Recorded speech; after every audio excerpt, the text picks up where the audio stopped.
So here's a video showing you what you can do to maintain a dream catcher that you have already purchased with so much love and you want to keep it looking fresh. So as far as feathers are concerned, you can actually use a toothbrush and simply brush the feathers off. This of course you can do when the dream catcher is fresh and new and you're simply trying to maintain the freshness of the piece. If the dream catcher is old and is already wearing out, then of course the last resort is to wash it. Here's a dream catcher that you can see very old. The ribbon color was actually fresh white, which is now looking off-white. Feather colors are fading away. Overall the piece looks old. You can tell it's old. If the ring is thin, most likely then the ring is metal. So you can kind of open up the weaving just a little bit on the ring to check if the ring inside is metal or is plastic. If the ring is in metal, then when you're dipping it, you need to be careful, because when you dip it in water and you keep it moist for an extended period of time, it is bound to start rusting, which means that you need to blow dry it immediately. As soon as you have washed your piece, you'll need to blow dry it to ensure that your metal ring is protected that's inside. If you're wondering what about the feathers, feathers are actually really easy to wash. All the bright colors you see on these feathers are all dyed. So when you're washing it, you do need to be a little bit careful if the color is going to run or bleed. Almost no way to know unless you actually dip the feather in water to check if the color is bleeding or running.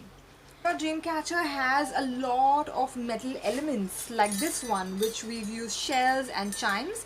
Again, blow drying in this case will be very helpful and will ensure that your piece is protected and is maintained for a long period of time. Cane and wooden rings especially need special care, because when they are moist for an extended period of time, they start to expand and open up a little bit. So yes, blow drying in this case will again come to the rescue and will help you out.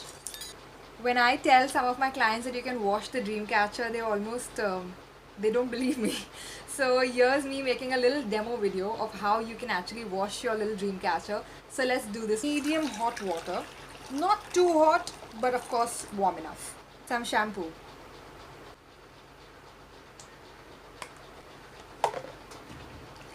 Froth it a little bit and dip.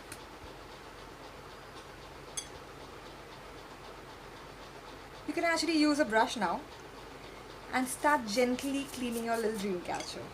I'm so excited to blow dry this one up and show you what it eventually looks like.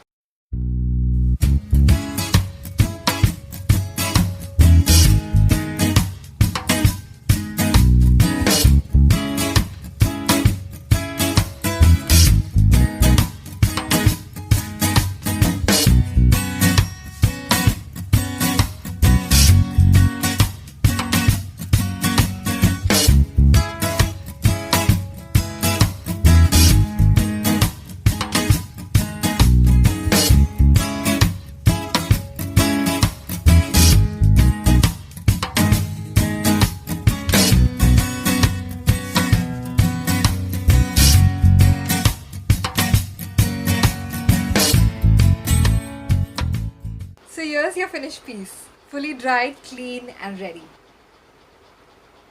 Washing a Dreamcatcher is like breathing a new lease of life. It's beautiful, it's important, it's totally worth it. If you ever watched a Dreamcatcher at home and if you have some ideas and tips to help us out, definitely please leave your comments here.